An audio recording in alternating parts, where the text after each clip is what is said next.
अस्सलाम वालेकुम स्टूडेंट्स। आज हम स्टार्ट करेंगे इलेक्ट्रिसिटी एंड मैग्नेटिज्म का सेकंड लेक्चर,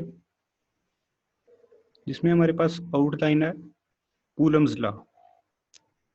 कूलम्स लॉ पे हम ब्रीफली बात करेंगे कि कूलम्स लॉ है क्या, इसकी वेक्टर फॉर्म क्या है, और उस बाद में हम देखेंगे इफेक्ट ऑफ मीडियम क्या है। तो लेट्स स्टार्ट करते हैं इसकी स्टेटमेंट से। इसकी स्टेटमेंट है the force between two point charges is directly proportional to the product of magnitude of charges and inversely proportional to square of distance between them। हमारे पास ये फिगर है, 2 पॉइंट चार्जेस हैं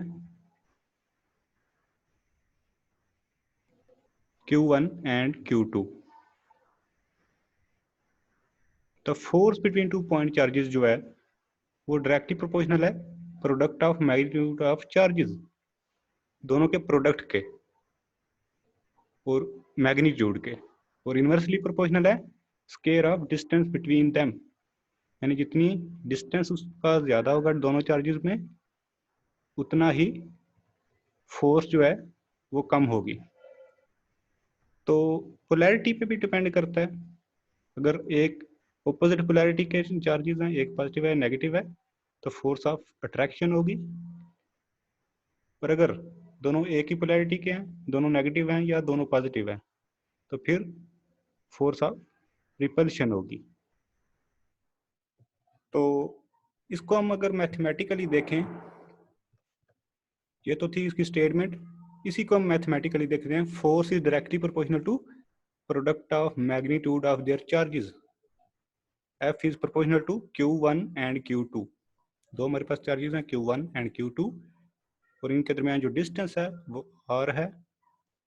इसको हम इक्वेशन नंबर 1 क्या लेते हैं। सेकंड जो स्टेटमेंट की दूसरी जो बात है वो ये है कि इनवर्सली प्रोपोर्शनल है force square of distance between them. तो उसको हमने लिख लिया F is inversely proportional to R square. This is equation number 2।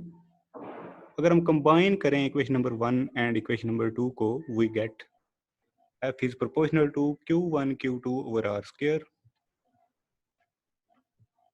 इसको हम थोड़ा जूम कर देते हैं। F is equal to, equality में अगर चेंज करें प्रोपोर्शनैलिटी हटाएं, F is equal to K Q1 Q2 over R square। K हमारे पास क्या है, K है constant of proportionality called electrostatic constant। K is constant of proportionality called electrostatic constant। The value of K depend on the nature of medium। K जो depend करता है वो करता है नेचर ऑफ मीडियम, कि दो चार्जेस के दरमियान मीडियम कौन सा है। एयर है तो उसकी वैल्यू और होगी, कोई डाइलेक्ट्रिक मीडियम है तो उसकी वैल्यू और आएगी। फॉर फ्री स्पेस के लिए यानी फॉर एयर के लिए हमारे पास K is equal to 1/4 pi epsilon naught है। एप्सिलॉन नॉट क्या है, is permittivity of free space. Permittivity of free space है, यानी कोई भी ऑब्जेक्ट है वो जब ग्राउंड पे अगर मूव कर रहा है तो उस पे एक फोर्स लगती है जिसको हम ग्राउंड की फ्रिक्शन कहते हैं, फ्रिक्शनल फोर्स कहते हैं, जो उसकी मोशन को रिड्यूस करती है। सेम इसी तरह अगर कोई ऑब्जेक्ट एयर में मूव कर रहा है तो उस पे भी एक फोर्स लगती है जिसको हम एयर फ्रिक्शन कहते हैं, जो उसकी मोशन को रिड्यूस करेगी। सेम इसी तरह ये जो हमने दो चार्जेस लिए हैं इनके दरमियान अगर एयर प्लेस हो, अगर वैक्यूम ना हो बल्कि एयर हो, एयर एक मीडियम है, वो जितना रेजिस्ट कर रही है, जितना उसका इफेक्ट आ रहा है एयर का, उसको हम कहते हैं परमिटिविटी ऑफ फ्री स्पेस।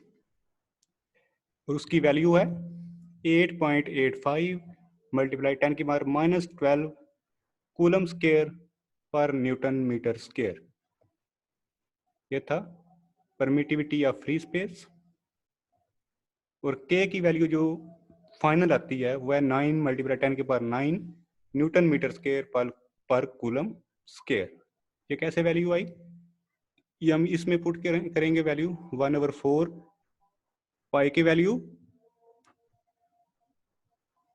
3.14 करेंगे और एप्सिलॉन नॉट की वैल्यू 8.85, तो ये हमारे पास फाइनल वैल्यू आएगी 8 × 10⁻⁹ न्यूटन मीटर स्क्वायर पर कूलम स्क्वायर।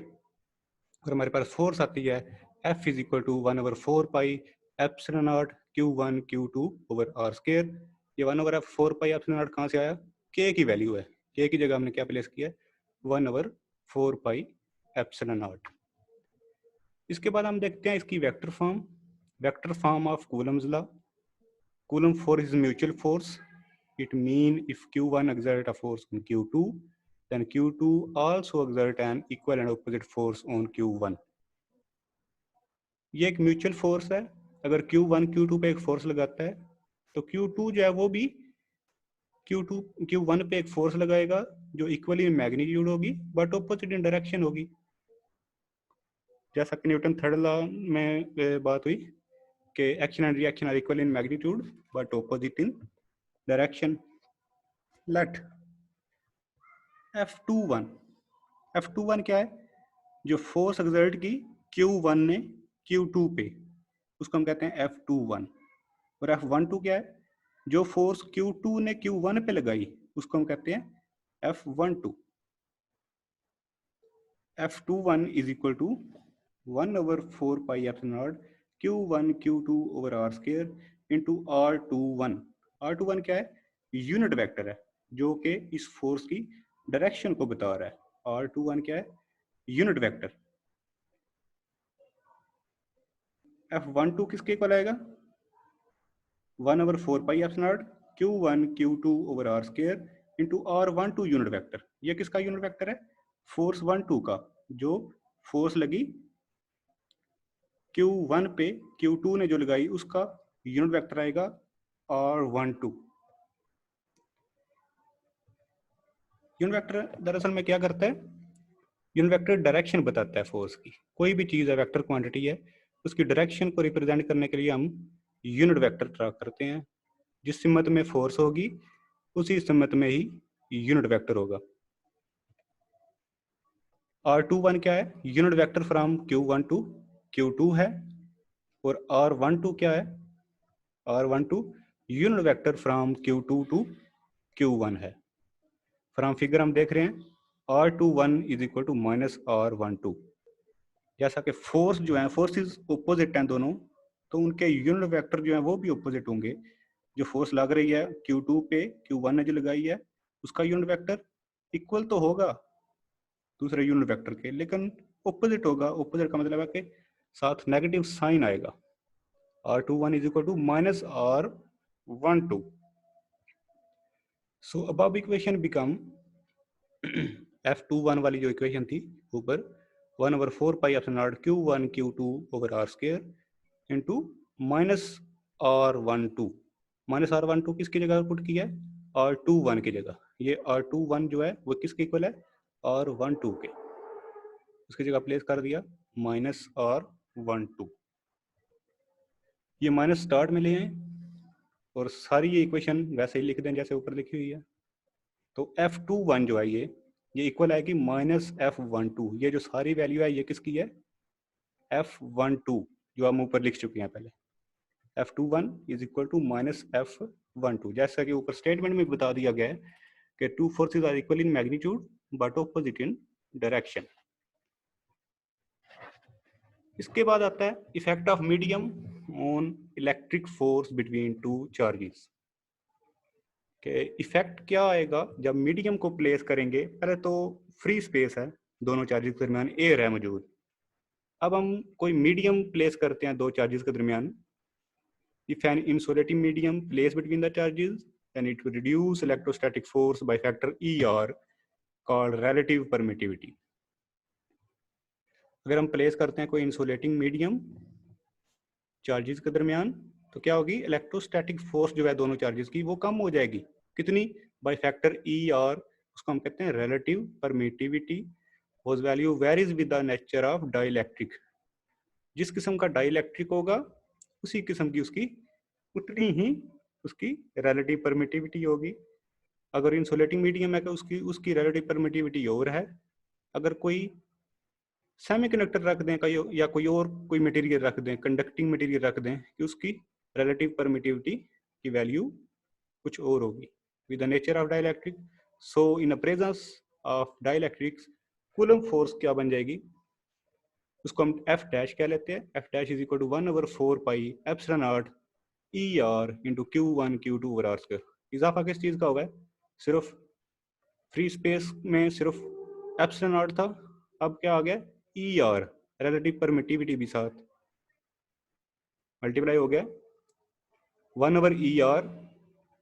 अगर ई आर को हम बाहर रहने दें, बाकी सारी इक्वेशन को कंबाइन कर लें, तो ये क्या बनेगा 1/ER इंटू एफ। ये टोटल वैल्यू जो है ये एफ की है। तो ये था, यहाँ से हम रिलेटिव परमिटिविटी ई आर की वैल्यू भी निकाल सकते हैं। E r is equal to F over F dash. इसको हम डिफाइन भी कर सकते हैं। Relative permittivity can be define as the ratio of electrostatic force without medium. जैसे डेफिनेशन, ये जो इक्वेशन है इससे ही जाहिर हो रहा है। The ratio between the force without medium, ये जो एफ है, to the force within the medium, जब मीडियम है, जब मीडियम हम प्लेस किया इंसुलेटिंग मटेरियल का, तब वाली फोर्स, और ऊपर क्या है इलेक्ट्रोस्टैटिक फोर्स विदाउट मीडियम। यानी relative permittivity can be define as the ratio of electrostatic force without medium, यानी जब वैक्यूम थी, to electrostatic force with medium, यानी डाइलेक्ट्रिक जब प्लेस किया गया। तो स्टूडेंट ये था हमारा लेक्चर आज का। इसको हम एक बार फिर देख लेते हैं। मेन आउटलाइन जो है कूलम्स लॉ की स्टेटमेंट था इसका, the force between two point charges directly proportional to product of magnitude of charges and inversely proportional to square of distance between them. इसको मैथमेटिकली भी हमने लिखा, कंबाइन कर लिया दोनों इक्वेशन को, और के हमारे पास थी कांस्टेंट प्रोपोर्शनैलिटी, उसकी वैल्यू थी 1/4 पाई एप्सिलॉन नॉट। ई एप्सिलॉन नॉट क्या था, परमिटिविटी ऑफ फ्री स्पेस थी, उसकी वैल्यू 8.85 मल्टीप्लाई 10 की पावर -12 थी। के की वैल्यू हमने फाइनल निकाली, इस वैल्यू में पुट करके 4 पाई और एप्सिलॉन नॉट की वैल्यू वेक्टर फॉर्म उसकी निकाली कि अगर Q1 Q2 पे लगाता है फोर्स, तो Q2 भी Q1 पे एक फोर्स लगाएगा जो इक्विवेलेंट मैग्नीट्यूड होगी, लेकिन ऑपोजिट इन डायरेक्शन होगी। तो उसको भी हमने F21 का जो फोर्स Q1 ने Q2 पे लगाई, और F12 जो Q2 ने Q1 पे लगाई। तो फाइनल R21 जो हमारे पास आया इज इक्वल टू -R12 के, और हमने आगे इक्वेशन को सॉल्व किया तो एंड पे हमारे पास जो रिजल्ट आया F21 is equal to -F12, यानी दो फोर्सेज जो हैं वो इक्वल इन मैग्नीट्यूड हैं बट ऑपोजिट इन डायरेक्शन होंगी। इफेक्ट ऑफ मीडियम हमने पढ़ा कि जब भी कोई मीडियम इंसुलेटिंग मीडियम प्लेस करेंगे दो चार्जेस के दरमियान, तो इलेक्ट्रोस्टैटिक फोर्स जो है चार्जेस की वो रिड्यूस हो जाएगी पर फैक्टर ई आर, जिसको हम रिलेटिव परमिटिविटी कहते हैं। उसकी वैल्यू जो है वो वेरी करती है with nature of dielectric. F dash हमने उसको कहा फोर्स को, जब डाइलेक्ट्रिक मीडियम प्लेस किया गया, तो उसकी हमने इक्वेशन निकाली, F dash is equal to 1/ER into F, और ई आर को हमने यहाँ से डिफाइन कर दिया। स्टूडेंट ये था आज का लेक्चर। इंशाल्लाह नेक्स्ट लेक्चर में हम नेक्स्ट वीक का जो सिलेबस है उसको डिस्कस करेंगे। अल्लाह हाफिज़।